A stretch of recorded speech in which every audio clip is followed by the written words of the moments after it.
Welcome, everyone in the United States, Canada, and around the world to another episode of It's a Wrap with Rap, the podcast of overcomers and useful information that better our daily life and mental well-being. I'm your host, Ron Rapaport.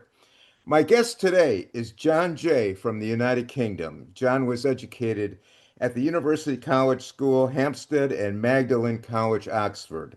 After graduating, John became a journalist, working initially for the Western Mail in Cardiff and Thompson Regional Newspaper's City Desk.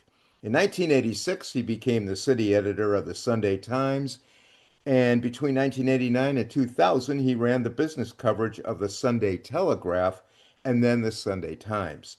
Now, since 2001, John has worked in the fund management industry and is currently development partner of Brompton Asset Management. John is with us today on the podcast of Overcomers to discuss with us his latest book, Ninette's War, a Jewish story of survival in 1940s France, spotlighting an overcomer who has since passed, born Ninette Dreyfus from Paris. Although subtitled A Jewish War of Survival, John's book is more than that. Ninette's War is a compelling testimony to what it means to be forced to flee from your home, see your family betrayed and murdered, and yet emerge with optimism and plenty of life to be lived. Welcome, John, to the podcast, and welcome to the United States. Hello. Good It's to nice have to you. be here. Well, we're honored to have you. Now, coming from a journalist background, you have written one other book before this one titled Facing Fearful Odds, My Father's Story of Captivity, Escape and Resistance, 1940 to 45. Tell us a little bit about that book, and did it prepare you somewhat to write Ninette's War? Very good question, Ron. I'd always been fascinated by my father's wartime stories, but he was very reticent to talk about them. He had that in common with an awful lot of war veterans, and his war was a particularly tough one. He spent 5 years in captivity as a Jewish British prisoner of war, hiding his ethnicity for much of the time, escaping 5 times, being recaptured 4 times, being made by the Germans to dig his own grave and then fill it in. And finally, as an escape prisoner of war, fighting in the Prague Uprising, which was the last major battle of the Second World War, still going on after VE Day. And Dad left behind some prisoner of war poems. And I thought that I would try to use that as the starting point for a book. But I never got the chance really to talk to him about his wartime experiences. So I reconstructed the story from his poems, from talking to other prisoners of war, doing lots of background research, and having a few jottings that he'd left behind. But I never really got to go on that journey with him. And when I sat next to Ninette at a charity luncheon in London, raising funds for the protection of the Jewish community in Britain against anti-Semitic attacks. And when I sat next to her and she'd started to tell me her story, I thought here was the opportunity to write a wartime story and actually speak to the person at the center of things and hear her story, um, work with her on various archive materials, various books. And she also gave me her wartime diary, which was really fascinating contemporaneous material, including even coded messages about events related to, Jewish persecution. Yeah, yeah. What a coincidence that you met her like that. Yeah, it Uh, was a magical occasion. It's yeah, about having something lucky, but then having the persistence to go through and make your luck. yes, absolutely. Now, I guess, well, you answered my next question, where you met Nanette. and learned about her remarkable story. Can you, just for our audience, she was born Ninette Dreyfus from the of the famous Dreyfus family. Now, can you, John, tell our audience who's not familiar with the Dreyfus name, tell us about the family name Dreyfus and what it connotes in France? Yes, it's a fascinating name. But the great irony, of course, is that Ninette was a Louis Dreyfus as opposed to an Alfred Dreyfus. And although the two families were connected not by people called Dreyfus, but in fact at some point a Miss Vile married one particular Dreyfus and another Miss Vile married another Dreyfus, and Ninette is descended from one line and Alfred was descended from another. But when she was at school in Marseille, having fled Paris, she was actually in the same class as Alfred's granddaughters. The name Dreyfus itself means that these were people who came from Trier, and the French for Trier is Trèves, and over time the T softened to a D and the V softened to an F, and thus people were called Dreyfus. And this is an example of Jews being having to have conventional secular surnames as opposed to be so and so, son of so and so. You know, I'm Jacob ben Alexander, that's my Hebrew name. That just means Jacob, son of Alexander. Yeah. So that's how the Dreyfus name developed. And they were thrown out of Trier by an anti-Semitic archbishop, and they moved west and settled mainly in Alsace and Lorraine. And that's where all the Dreyfuses come from. Now, Alsace Lorraine, isn't that, as I remember, is that near the German border? That's right. It's the west side of the Rhine, and of course, much fought over territory. And in the Franco-Prussian War of 1870, the German Empire, Bismarck, seized Alsace and Lorraine, and the Jews there had to choose whether to stay there or whether to stay French. And the vast majority of them elected or opted to be French and moved west, further west. And a lot of them settled in Paris, like Ninette's family, and also the family of Alfred Dreyfus. Okay. Now, just to give our audience a little perspective on the family, weren't they involved in global commodity trading? Exactly right, Ron. There was an original man called Louis Dreyfus, and he had many children. And the eldest, and two wives, and the oldest surviving child, in fact, the only surviving child, boy of the first marriage was called Leopold. And he, at a certain point, turned his father's name into a double-barreled name, and he became Leopold Louis Dreyfus.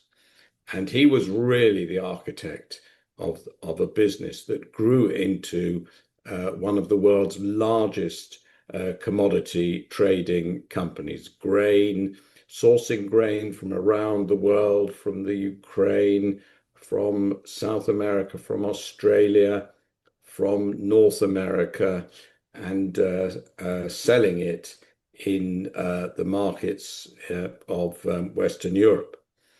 And they became one of the wealthiest families in France. They diversified into media, they diversified into shipping, which is a kind of vertical integration. And and they also gradually became involved in politics. And Ninette's cousin Louis Dreyfus, at the outbreak of war, was the senator of the Alpes-Maritimes. Okay, now I know that that name Dreyfus is going to bring up in our audience, people are going to come up with, wait a minute, I've heard of the Dreyfus affair. Can you give us a little background about the Dreyfus affair uh, what happened there and what it meant for France and the family. So that is Alfred Dreyfus, Okay. and he was a captain, and he was accused of spying for Germany. And the Dreyfus affair was an extraordinary outburst of French anti-Semitism. And France split in two between Dreyfusards and anti-Dreyfusards. The Dreyfusards were typically left of center, commercial. I'm talking about Gentiles as opposed to Jews, because virtually all Jews were Dreyfusards.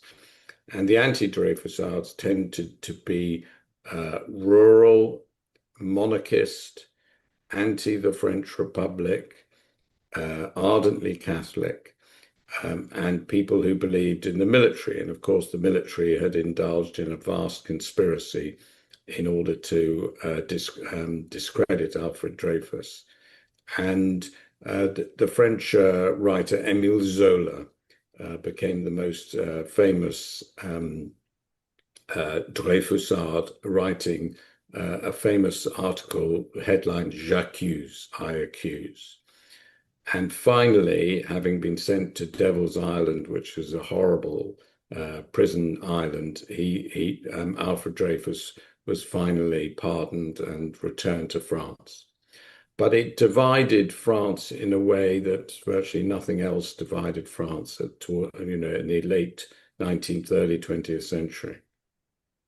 Okay, but he was eventually exonerated, wasn't he? Yes, He that's was right. not spying for the Germans. Exactly. But lo and behold, in the 1930s, as anti-Semitism built up in France again, you had people who had been anti-Dreyfusards 30 years earlier leading anti-Semitic campaigns and or their children in the 1930s. So it became a terrible dividing line in France. Now tell us a little bit about Ninette, uh, about her lifestyle and her social circle that the family surrounded themselves. I know, I believe I read that they were related to Albert Einstein, if I'm not correct. That's right. It's a very interesting cosmopolitan social circle. They were related to Albert Einstein by a couple of marriages. And when Ninette's father was a boy, he grew up with the Einstein family and would take holidays with them. And Albert Einstein, those of you who are familiar with Albert Einstein will know that he was a fine violinist, amateur violinist. And as a child, he was a bit of a prodigy. And poor Edgar, Ninette's father, as a child, would be trotted out to play alongside Albert and feel a terrible sense of humiliation. But he grew up to become the chief executive of the Banque.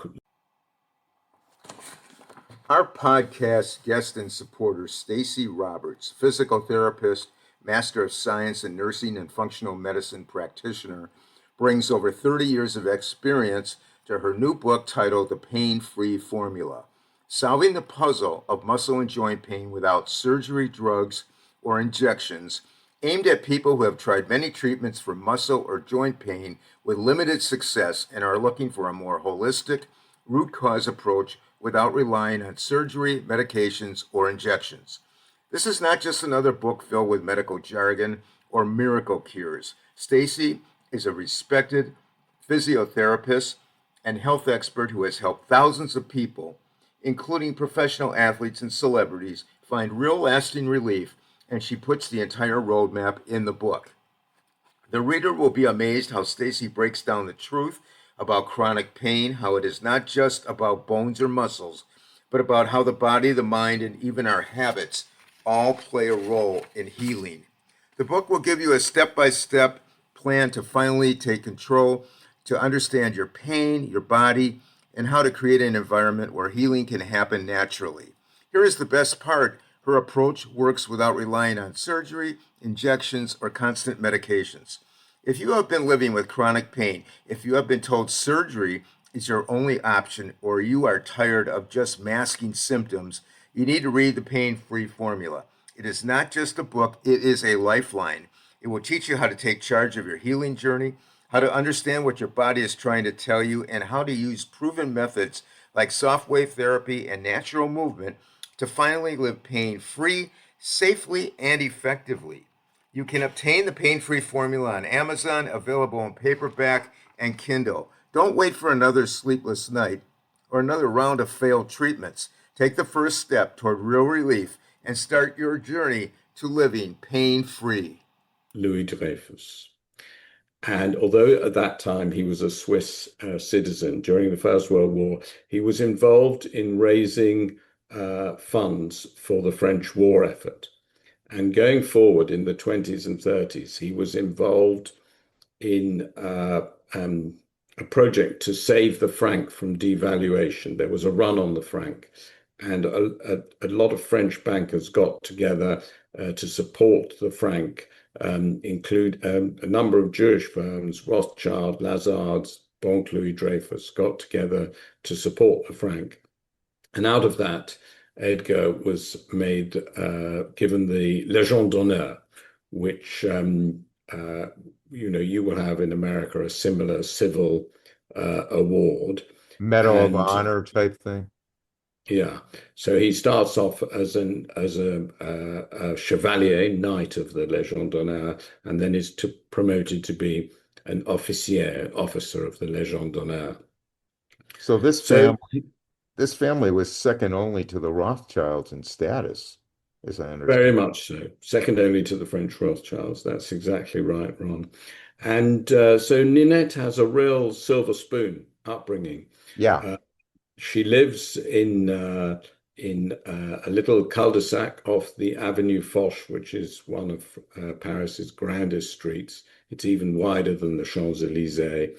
And she grows up in the house where Claude Debussy, had once lived.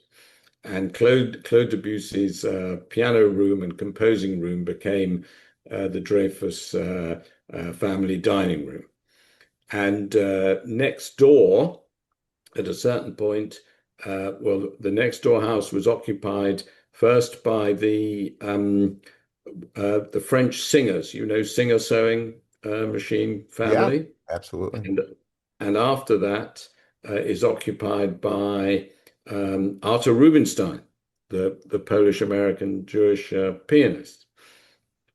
And so Ninette plays in the garden with her older sister, Viviane, and listens to Arthur Rubinstein practicing the piano next door.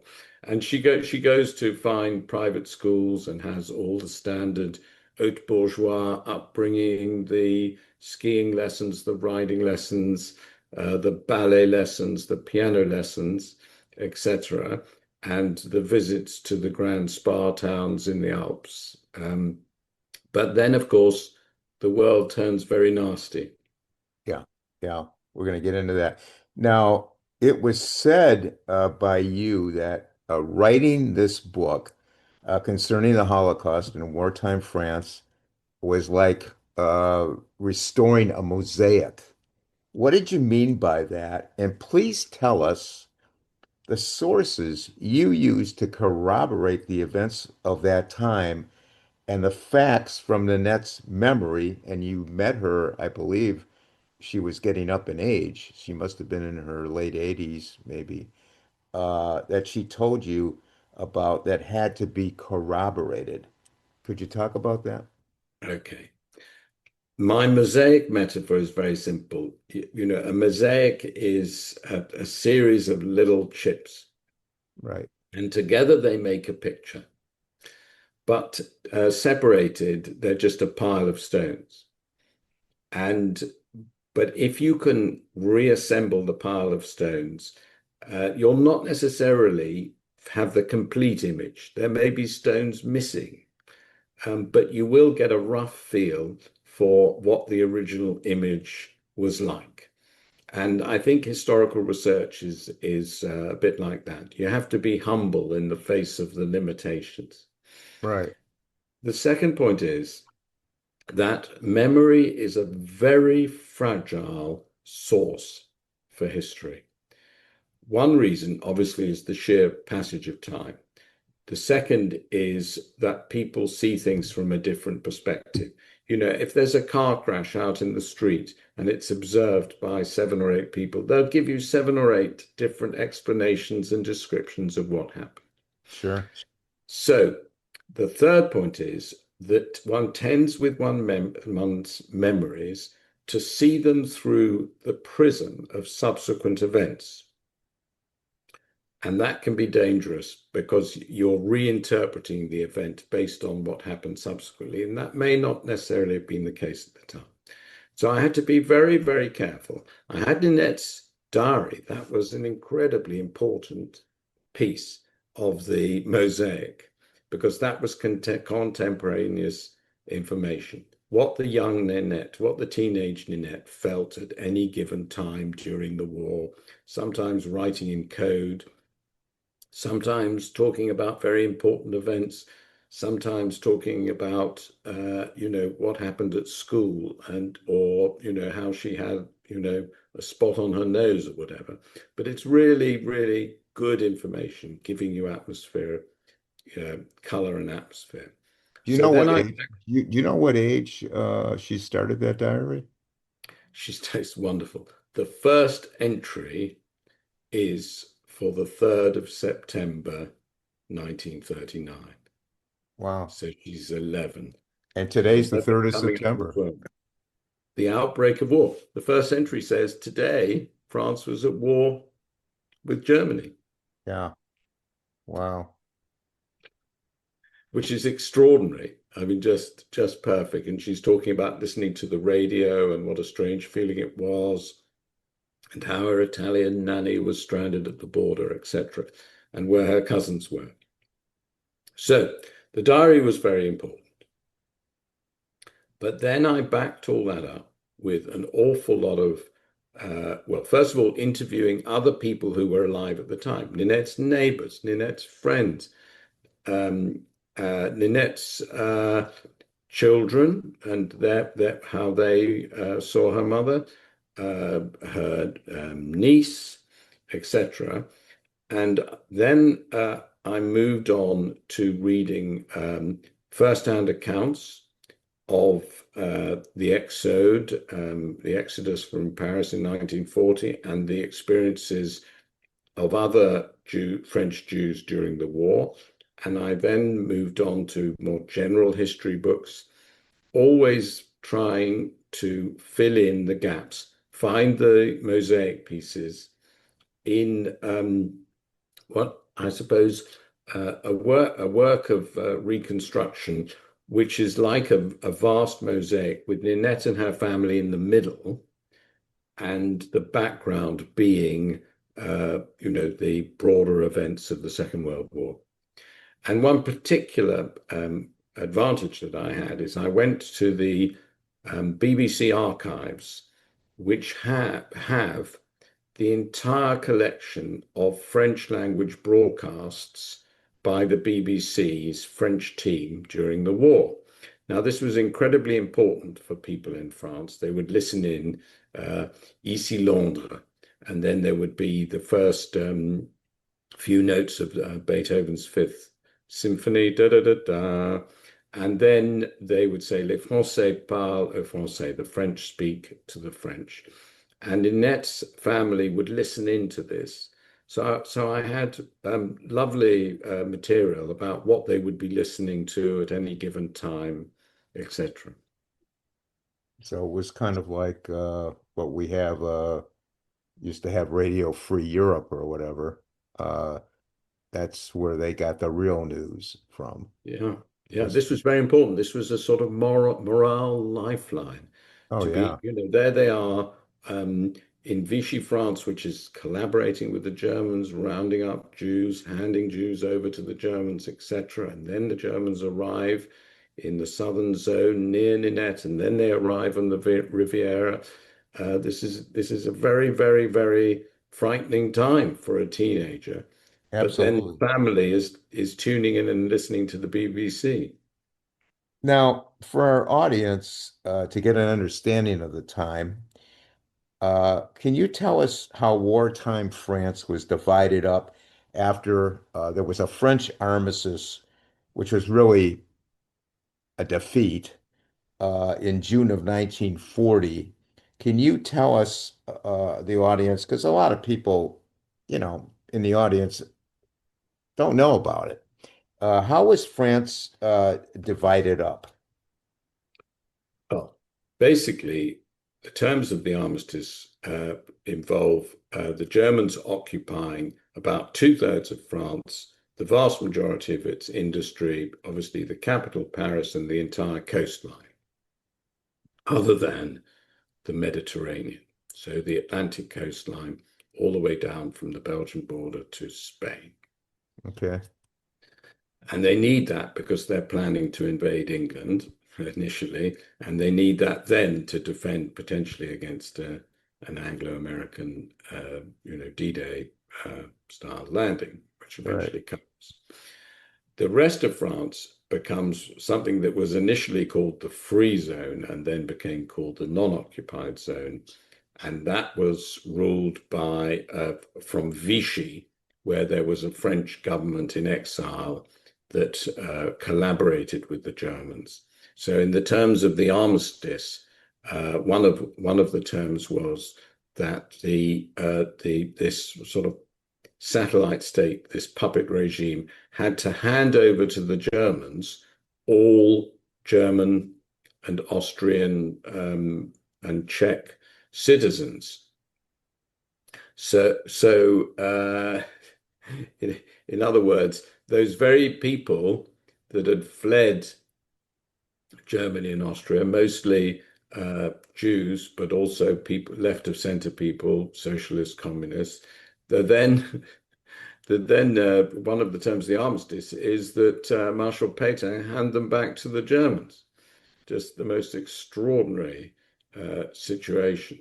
And and indeed, what's interesting here is that Eleanor Roosevelt was involved in rescue here. And there was a man called Varian Fry, an American, who based himself in Marseille, funnily enough, staying at the same hotel for a while as Ninette, and who for many, many months got as many artists, writers, composers out of France, mostly Jews, and got them to America. And it was the most extraordinary act of rescue. He's the sort of American Schindler, a man called Varian Fry, hugely important and just an extraordinary man. John, how much did you know before writing Ninette's War about France going through the various stages of World War II and the plight of the Jews in France? How much did you know about it?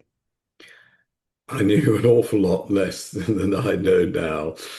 Um, what I didn't know was the complicity of French Gentiles in the Holocaust. I didn't know that French Gentiles regularly denounced their Jewish neighbors. I didn't know that in the Free Zone, Yeah. I did not know that I wasn't unaware of this vast network organized by the French as well as the Germans to expropriate Jewish wealth. I didn't know that there was many, many, many thousands of French businessmen, French lawyers, French estate agents, French bureaucrats, French police, all participating in expropriating the Jews.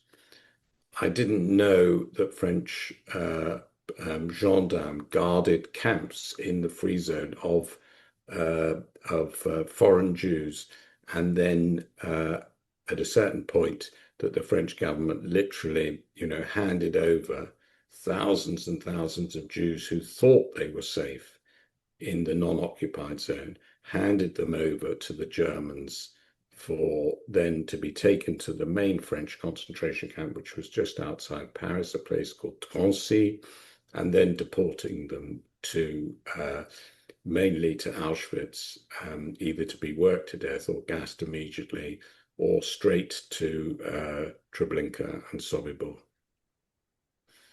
Yeah, it must have been quite sobering for you to find that out. Now, how long did it take you to obtain all this information and write the book?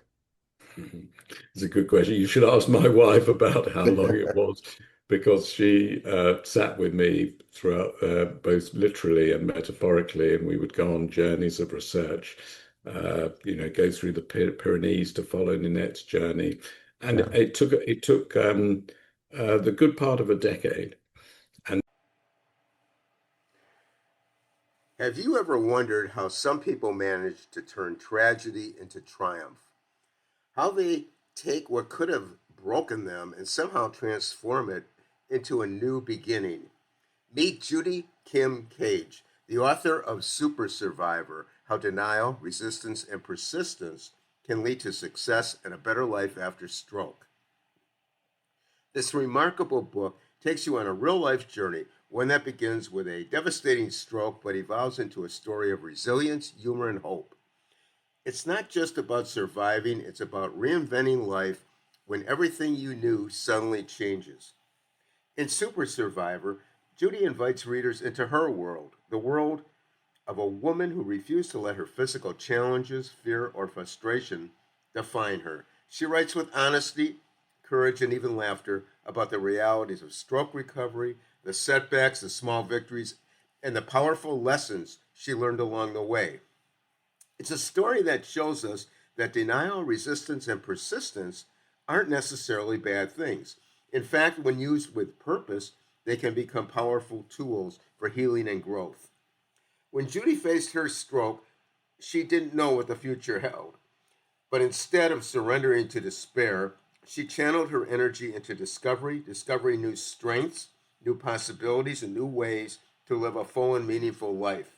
Her book delivers practical insights, heartfelt wisdom, and inspiring reflections that speak to anyone facing major change, whether it's a health crisis, loss, or a personal challenge that shakes your world. Each chapter of Super Survivor blends personal storytelling with real world advice. You'll find humor in the unexpected, inspiration in the struggle, and encouragement to never give up, no matter what life throws your way. This isn't just a stroke survivor's story, it's a human story about rediscovering purpose, strength, and joy. If you or someone you love has faced a stroke, chronic illness, or any life altering event, this book offers a roadmap for resilience. It reminds us that recovery is not just physical, it's emotional, mental, and deeply spiritual. Through Judy's voice, readers find permission to laugh again, to hope again, and to believe that life after adversity can be better than before. Super Survivor also highlights the importance of community and support from family, friends, and professionals, and how leaning on others can actually make us stronger. Whether you're a caregiver, medical professional, or simply someone looking for inspiration, you'll walk away from this book with renewed energy and perspective. One of the most powerful messages in Super Survivor is this: you are not your diagnosis. You are your determination. You are your persistence. You are your spirit to rise. Judy Kim Cage proves that the human will can overcome almost anything when fueled by courage, humor, and an unshakable belief in what's possible. So, whether you're seeking guidance through recovery, looking for motivation to keep pushing forward, or simply want to be inspired by an incredible story of survival, this book is for you. Pick up your copy today and discover how you too can become a super survivor. Because life after challenge isn't the end of your story, it's the start of a brand new chapter. Super Survivor by Judy Kim Cage is available on Amazon or wherever books are sold. Empower your recovery, reignite your purpose, and rewrite your story. Then I ended up with material of, inevitably you fall in love with your research, or lots of people do. I fell completely in love with my research, ended up with many, many, many thousands and thousands of words And then when I found a publisher, he said, a magnificent man called Andrew Franklin of Profile Books, he said, it's got to be shorter.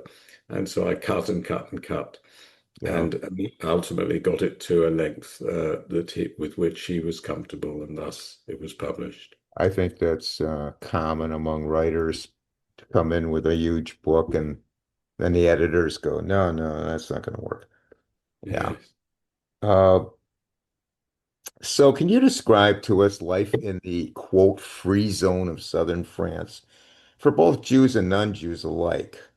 What was life like in that? Well, to some extent, until the Germans arrived, Yeah. life went on as normal unless you were a foreigner. So if you were a French Jew, life went on as normal. It was different for the French Jews in Paris, particularly the prominent ones, because the Germans deliberately targeted lawyers and then very senior businessmen and politicians.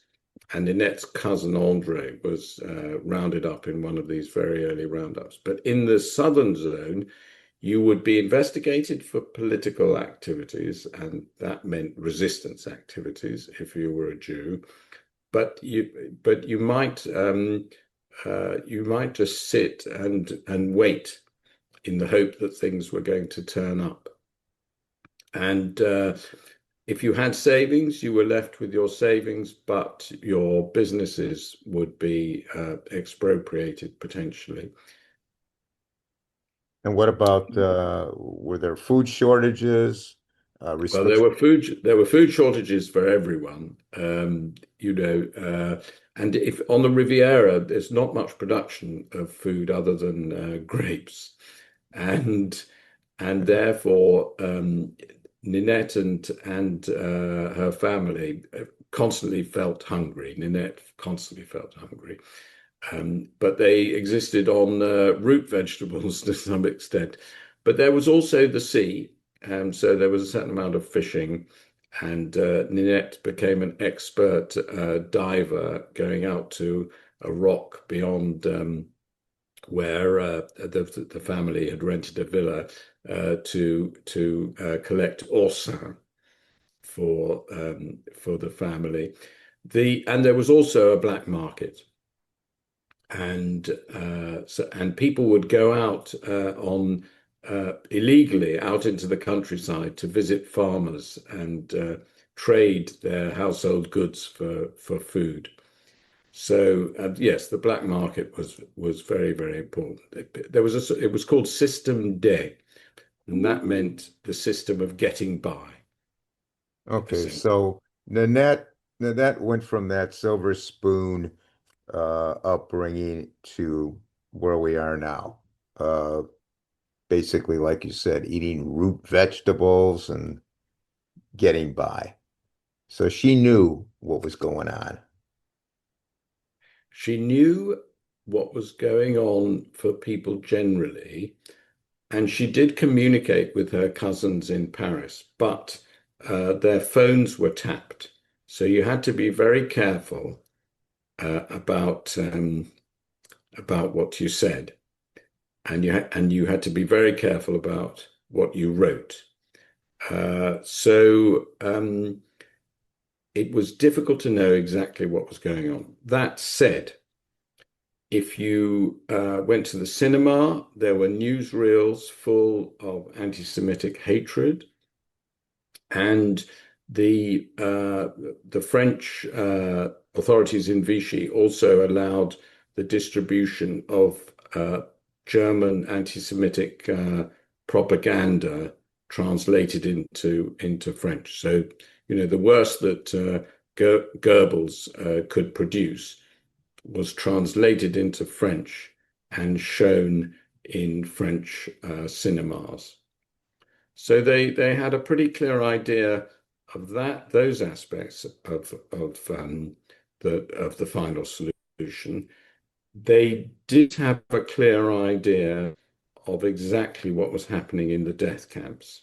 Yeah. And it was only towards the end of the war, partly because of French language broadcasts on the BBC, and partly because some escaped people who'd escaped from Auschwitz, a couple of men, turned up in on the Riviera and told their story. But their fellow Jews thought that they had nervous breakdowns. They Hey, couldn't they, believe they didn't believe it. what was happening. They didn't Yeah. believe it. Now, the Germans occupied the Free Zone in November of 1942, so things are getting really bad. What was the family's plan? And by the way, I believe the Germans were after this family. They were like target number one, probably. Uh, Well, Edgar will have been was one of the most prominent Jewish exiles in Cannes, and he certainly thought he was top of the target list. And his cousin Jean Rance, who was Louis Dreyfus's son-in-law, was had been involved in resistance activity, and he was investigated, and he had to flee. But in November 1942, the Germans only went as far as Marseille. okay. They did not occupy the Alpes-Maritimes, so the area around Nice and Cannes and Antibes. That was occupied by the Italians. And the Italians were actually not as anti-Semitic as the Germans, despite Mussolini, being, supplying troops to the Eastern Front, etc. And there was a period where the Germans were just the other side of a line outside the Alpes-Maritimes, conducting roundups in Marseille. One of the worst roundups of France during the war was in Marseille in January 1943. But the Riviera remained a sort of haven, protected by the Italian race policeman in charge of racial affairs, a man called Lo Spinoso. And he refused to collaborate with the Germans or with Vichy about persecution of the Jews. But then, when the Italians surrendered and signed an armistice, that was the point that the Germans occupied the Riviera. And Ninette, at that point, Ninette's family went into hiding. They had false papers prepared, and the first move was that there was a plan to try and get Jews out of the Riviera by way of Italy and across to North Africa. And that plan failed. Ninette's family had gone to Nice in preparation of that from Cannes. They realized that then the Germans arrived. They went back to Cannes for one night and then, with their false papers, headed to the Pyrenees to Po, where they were looked after by the phrases righteous Gentiles. Okay, so the family plan, as the noose was getting tighter and tighter, was to avoid getting caught and escaping over the Pyrenees Mountains to Spain. That's right. Okay. So can you tell us a little bit about Nanette's lifestyle during these harrowing times and her demeanor about it? This is an interesting question, because if you're a teenager, you actually potentially feel that you're in as much in an adventure Yeah. as a horrifying situation, because the world is very exciting and you feel quite fearless and you feel indestructible. That's what teenagers feel quite often. And Ninette, as a middle teenager, saw a lot of her experiences as a grand adventure. Her older sister, being a couple of years older, Viviane, who became a famous French writer after the war called under the name Viviane Forestier.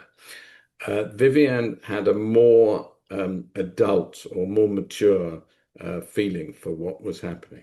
But for Ninette, quite a lot of it was a grand adventure. Um, but then suddenly there were times when reality became very painful indeed. There was an instant where she held on to her official real papers alongside her false papers and left them on the counter of a pharmacy by accident. Wow. And it was one of the most frightening nights of her life. She just had a sleepless night. Following morning, she turns up at the pharmacy, having not told her parents, turns up at the pharmacy and says, "Have you got my papers?" And the pharmacy, who was a good Frenchman, said, "Here they are. You have just done the most stupid thing that you could possibly have done. I, I am not going to betray you, but I could have been a collaborator. I could have betrayed you, and then you would be arrested." Yeah. And so that was, a very, very difficult point for her in her life. Another very, very scary moment. She and her mother and her sister had been to the cinema in Pau.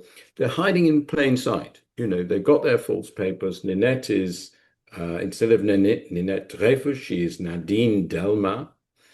Notice the same number of syllables Yeah. for each name, same letter starting each name. So as Nadine Delma, she'd been to the cinema, and they're walking down the street in Pau back to the place where they were in hiding or hiding in plain sight. And suddenly the road is closed in front of them, and they see a roundup with a man arrested, piled into a truck, etc. So reality very much intruded. And then, of course, reality really intrudes when she flees over the Pyrenees, because she has to get past the German border guards. And at one point, the passeurs, these smugglers who smuggled her to safety, alerted her and her mother to the fact, and her cousin to the fact, that there was a German patrol nearby, and they dived into a ditch. And Ninette, as she remembered it, felt that she could almost feel the breath of the German guard dog on her. But because it was a wet and rainy night, and they were in a ditch, her scent was reduced relative to what it might have been on a dry evening. So the dogs did not, through smell, respond or bark and say that, and Yeah. identify hidden Jews, Yeah. as it were. Now, did Annette tell you what she suffered from the most from during those growing up years coinciding with the war? The eviction from her childhood home was very, very important to her. Her childhood home, as it was, was the magical kingdom of her childhood. Um, it was so important to her.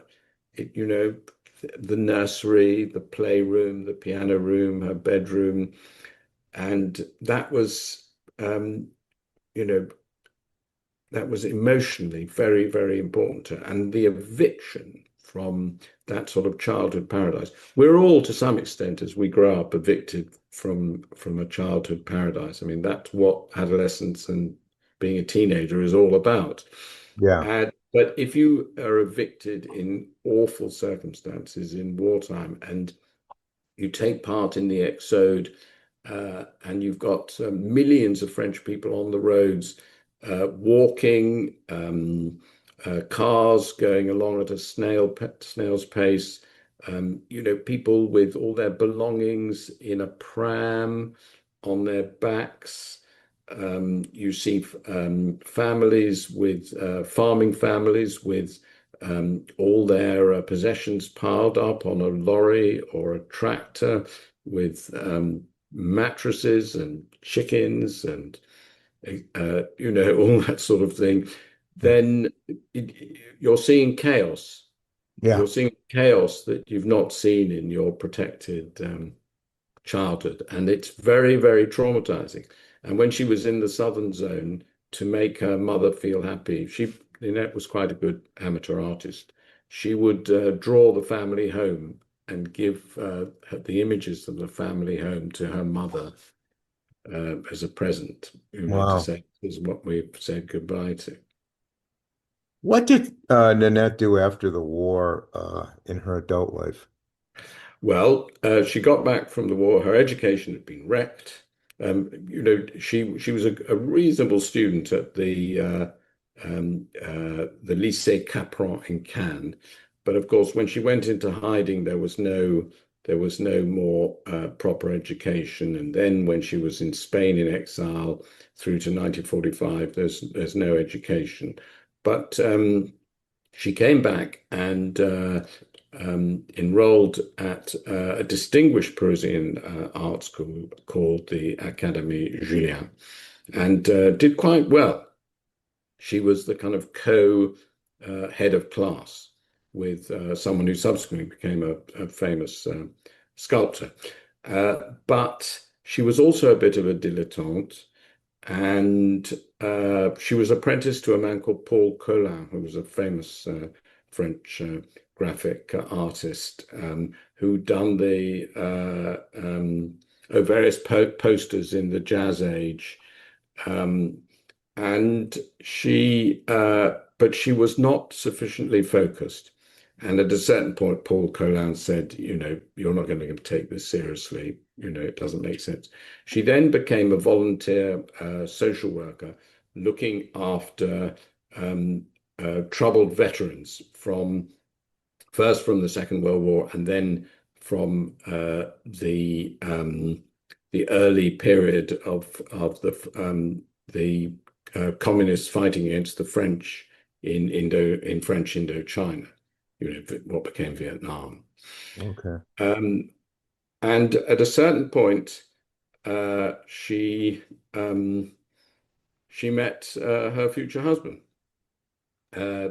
She at the time in her early 20s, she saw herself more as a sort of marriage broker. She would put her friends together with uh, blokes she thought might be compatible. And at a certain point, David turned up from England on her doorstep, and her first thought was, well, which of my friends would like David? But David had other things in mind, and very, very quickly proposed to her.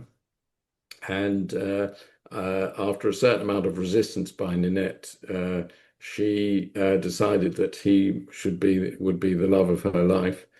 And he was the oldest son of an English lord, and thus when his father died, he became it was an hereditary peerage. The family had originally been the founders of an investment bank called Samuel Montague, founded obviously originally by Mr. Samuel Montague. And the original Samuel Montague had been given an hereditary peerage, and thus Ninette became Lady Swaithling when her husband David inherited his father's title. So that's how she ended her life as the Dowager Lady Swaithling. But the Montague family, a very interesting family as well. Americans probably, some of them might be familiar with a thing called Operation Mincemeat, not least because it's been turned into a Broadway musical. And this was an operation by the English they got a dead body with apparently secret plans and released it from a submarine off the coast of Spain. And the plan was that the Spaniards, collaborating with Hitler, would see the plans and pass on the plans to Hitler. And basically, the plan said that any invasion of Sicily was merely a feint, and the real invasion was going to be either in Greece or Sardinia. The result of which is that Hitler withdrew troops from Sicily, and that made the Sicily landings much more successful than they might have been. Huh. And the brains behind it was a man called Ewan Montagu. And it was one of the most successful deceptions, well, ever in military history. And Ewan Montagu, Ninette, when she went to meet the family, heard these stories. And Ewan Montagu was a man of considerable humor because when David Niven, if you remember David Niven, Sure. in the film The Man That Never Was, Ewan said, I want to have a bit part in this film. And the bit part I want is I want to be the naval officer who says the plan can never work. So Interesting. anyway, so she married into a very interesting family. Yeah, and I understand she had three children, That's right. well, and six grandchildren, and she passed away uh in 2021. Is that correct? That's right. No, just one grandchild. One grandchild. One grandchild. One Okay. grandchild. Who is And the singer Delilah Montague. She's based in America. So, and some of, if you look on YouTube, you'll find Delilah Montague as a young singer-songwriter, and that's Ninette's granddaughter. okay. And she also brought to light, didn't she do some work where she brought to light people who saved Jewish people during the war as Very well? much so. So in Yad Vashem, your Jewish viewers will know about Yad Vashem, the Holocaust memorial in Israel. They have an honor that they bestow on people, righteous Gentiles. And Ninette organized for the people that looked after her in Po, uh, um, Pierre and Madeleine Barthes, to be honored as righteous Gentiles. Because if you looked after a Jew in wartime in occupied France, you and were caught, the potential punishments could be very, very severe. You could be sent to a concentration camp, not necessarily a death camp, but to a concentration camp. Yeah. And smugglers who were caught smuggling Jews ended up in some of the worst concentration camps and died through mistreatment. So the downsides of looking after a Jew were really quite severe. And that needs to be borne in mind. There were very, very honorable, decent, and courageous French people who looked after Jews during the war, and they could have lost their lives as a consequence. Sure. And Pierre and Madeleine Barthes were just two of those people. And they looked after not just Ninette's family, but a number of other immediate family, but a number of relatives as well. And the other person who Ninette organized to be recognized was the family cook of her cousin Manon.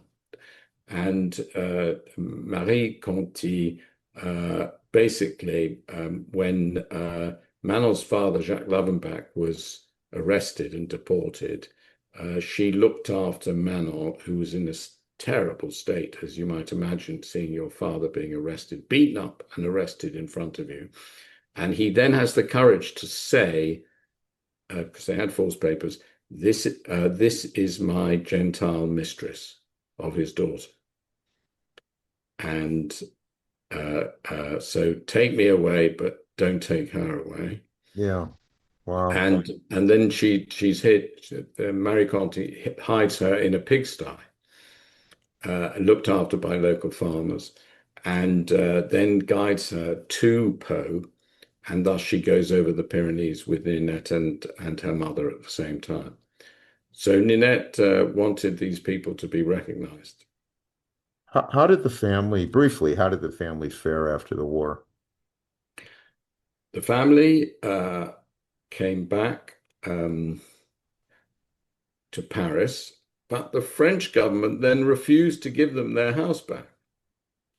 they said any house occupied by the Germans is going to be requisitioned. And the great irony is that it was requisitioned by the Department for Refugees and Deportees. And Edgar turns up at that department, says, "Please, may I have my house back? I've been a refugee, and most of my relatives have been deported, and I don't know where they are." We're in 1945, and the people still don't know whether their relatives have been killed. And the French government says, "No, you can't have your house back." And it took many, many months to get the house back, and by Wow. which time Ninette's parents didn't want to occupy the house, and Ninette's father retired, and while also trying desperately to find out what had become of his sister, who was deported right on the very, very last mass transport of the war. Tante Alice, Ninette's Aunt Alice, was deported in her 70s as a disabled person. So the Germans, by that stage of the war, were just so hungry, even though the British tanks and French tanks and American tanks were steaming towards Paris to deport as many Jews as they could possibly find, people in their 70s. They cleared out the orphanages, children, and that last transport included Ninette's aunt. It's horrible. Uh, did she make it? No, No, no, none of them came back. none of them. None of them came back. One cousin survived to be transported from Auschwitz to Belsen. And then those of you who remember the history of Belsen, there was a terrible typhus outbreak right at the end of the war. And that was the typhus outbreak carried away Anne Frank. And if we think of Ninette's cousin, Nicole, I think, she's dying in the next door hut, if you know what I mean, Yeah. at the same time. What was the Net's attitude toward France and the French people after the war? Very good question. On the one hand, recognizing the heroism of a few people, but also appalled by active or passive collaboration with the Germans by Gentiles. And she said to me, the Germans are foreigners, but the French, they are my people. So how could they do this to me? Yeah. It's that sense of dispossession. It's similar, to the house. France was her house, and she was being evicted from her house. And she was also appalled to find residual anti-Semitism in France after the war, even after all the newsreels of the Belsen and in particular, because that was liberated by the British Army, so there were newsreels showing the appalling circumstances of Belsen, and she just really struggled to believe that French people could still be anti-Semitic. And she found this with an early boyfriend. She went to his house. He was, an aristocrat, the child of I'm trying to remember whether it was a count, whatever, an aristocrat, Yeah. and he, her would-be prospective father-in-law, looked at her and said, "You've got frizzy hair, haven't you? In other words, I'm identifying you as Jewish." And she turned around and said, "Well, at least I'm not bald." And she said that was the first time I was ever rude. First time I was ever rude to an adult. Wow. And and then in later life, she became involved in fundraising for this organization, the Community Security Trust in Britain, that looks after Jews on, Jewish children, Jewish cultural events, synagogues. And so she was a considerable donor to them. And she also gave her family papers to the Wiener Library, which is the main Holocaust archive and museum in London. What do you hope the readers take away from reading the book, and what would you think Ninette would want them to learn from her life experience? What I, a history book is not prophecy, it is memory. Hmm. But if we don't remember things, we're destined to repeat the mistakes that people have made in the past, be they mistakes, moral mistakes, ethical mistakes, or efficiency mistakes, or whatever. People are doomed to make the same mistakes if they don't know their history. And the problem today is that the Holocaust is fading from memory for a lot of people, and there is a lot of Holocaust denial, and there is an appalling revival of anti-Semitism across the Western world. And so I would like people to read this, Gentiles as well as Jews, as a way of understanding how anti-Semitic thought and speech can sometimes lead, or racist thoughts and speech can lead to racist actions. And it was French people brought up on a diet of anti-Semitic vitriol who manned internment camps. It was French people who participated in the expropriation of Jewish families to pauperize them. It was French train drivers who drove the trains and will have heard the screams of pain and distress in those cattle trucks, drove those trains to the German border. So there was a whole infrastructure of French people actively participating in the what the Germans called the final solution to the Jewish problem in France. So What we need did to you, remember that. yes, absolutely. What did you learn writing this book that you didn't know or ever thought about concerning survival? That's a very, very good question. The survival can be a matter of luck. It can be a matter of judgment. It can be a matter of social capital. Survival can result from many things. Survival, so I'll give you an example. Ninette's father equips the family with very good false papers, realizes that he should have taken action earlier, talks about his regret that he didn't take action earlier, but at the end of the day, he took action and organized false papers.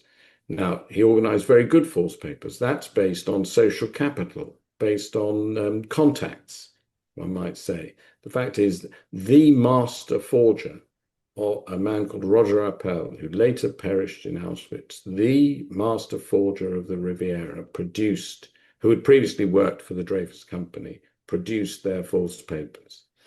The man who looked after them in Pau happened to have a friend who was in the film business, who happened to know the Louis Dreyfuses because one of the Louis Dreyfuses had been involved in the early phases of the Cannes Film Festival.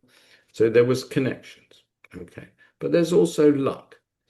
Ninette's uncle Jacques has equally good false papers, but goes to Beauvais in the Basses-Alpes as opposed to Pau in the Pyrenees, with the aim possibly of going over the Alps to Switzerland, but is denounced. at a point where the Germans were paying bounties to French people to denounce Jews, is denounced in hiding and is rounded up. Is that luck or judgment, accident of fate? All these things. The fact is, if we look at the survival statistics in the French Holocaust, most of the majority of Jews who died in Auschwitz were foreign-born Jews who'd come to France or their parents had come to France. The statistics were something like 40% of foreign-born Jews. With the French-born old families, it was 12%. It's because they had better social connections. But, if you were in the elite and didn't get out, then the statistics reversed again. Rabbis, politicians, lawyers, senior business people, they were serious targets and were rounded up in greater numbers than 12%. And these were people in Ninette's family and in the family's social circle. How can people contact you, and where may the book be purchased? I believe it was just released. So yesterday was publication day in America. Okay. It seems that books in America are published on a Tuesday. And my book was published on a Tuesday, day after Labor Day. And it is available. We have a classic expression in English, it quotes, in all good bookshops. So if it's there, it's a good bookshop. If it's not, it's not a good bookshop. Of course, you can order it. All good bookshops. Okay. So for instance, I've been wandering around Manhattan over the last day or so, and Barnes and Noble have been stocking it. So there's the biggest bookshop, but also Amazon are selling it, and obviously various other online bookstores and independent bookshops are selling it. So there are various different places, and it's also available in Audible form and Kindle form, as well as the hardback. Oh, good. Okay. In terms of contact, sorry, carry on. Well, yeah, I'll put that in the podcast notes. in terms of contacting me, do anyone who wants to talk to me about anything in connection with the book or anything in connection with their own stories, you'll find that there's an author's website, which is www.johnj.co.uk. And that's my author's website. And you can email me at john@johnj.co.uk. And love to talk to anyone about their own stories, because these are stories that need to be told and passed down to children and to grandchildren, because it's very, very important. Absolutely. And we'll put that in the podcast notes. Is there talk of perhaps a movie? Because I read the book, and this could be a movie. I think it would make a great movie. I think it would make a great movie. There are interesting challenges because you've got the central character growing up from being 11, to 16 or whatever, if you take it to the end of the war.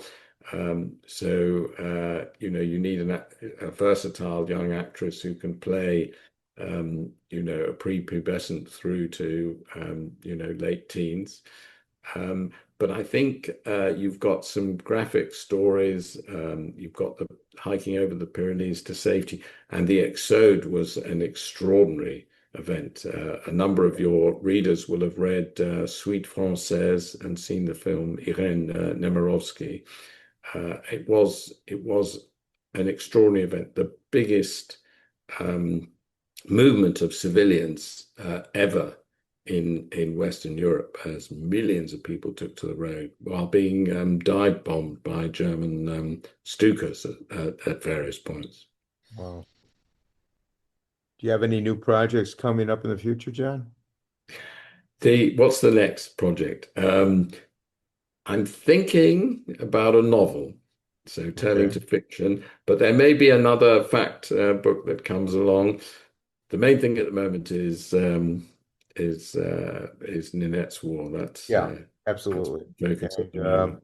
you're always welcome to come back for tell us about the next project that you completed. I want to Well, thank you, John. I'll No, I want to thank I'll you, John, take you up on that. yeah, please do. I want to thank you, John, for being on the podcast and enlightening all of us about Nanette's War. Like I said, I read the book. I recommend it to everybody. It's a great book, and you'll learn a lot about history, and hopefully, this history will never be repeated. Uh, I wish you good health, good fortune, and all your endeavors going forward, John. I want to encourage anyone interested in history, survival, and the Holocaust to read the book. It's an outstanding read. So, once again, thank you, John, for being on.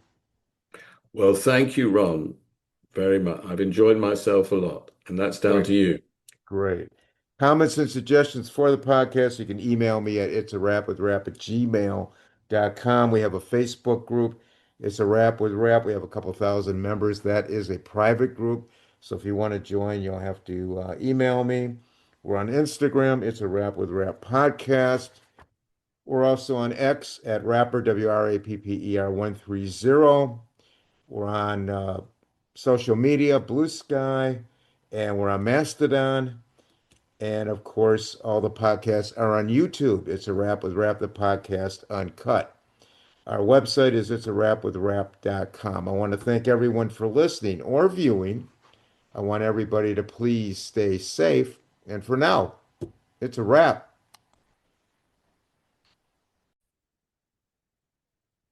This podcast is being brought to you in part by the veteran-founded Hero Soap Company located in Phoenix, Arizona. In today's environment, we must be aware of the products we apply to our skin. As a two-time cancer survivor, I cannot afford to take chances, and I use these products myself. The soaps will leave you feeling clean and refreshed. All the products made by the Hero Soap Company are made in the United States with the highest quality ingredients sourced from companies in the United States whenever possible. The products are made in small batches to ensure high quality and contain premium essential oils and fragrance. All hero soaps are created without synthetic colorants, parabens, and sulfates that are irritating to the eyes, skin, mouth, and lungs, and are cruelty-free, meaning these products are not tested on animals. Each 5-ounce bar of soap is handmade in Phoenix, Arizona, and the body wash is available in 8 ounces with such refreshing scents as lime, bourbon, and frost. You will absolutely love this soap. Please also check out their gear for sale. All the products are reasonably priced. Being veteran founded, the company understands the dedication and sacrifice that each family makes to serve their country. A portion of sales is donated back to charities such as Operation Finally Home, Operation Interdependence, and the Gary Sinise Foundation that are focused on helping veterans and our first responders. Over 1,000 bars have been sent to our deployed troops. Please check out their website, herosoapcompany.com, for pricing and a detailed description of all the products. Now, when ordering, please use the code RAP for a 10% discount. The company information will be listed in the podcast notes.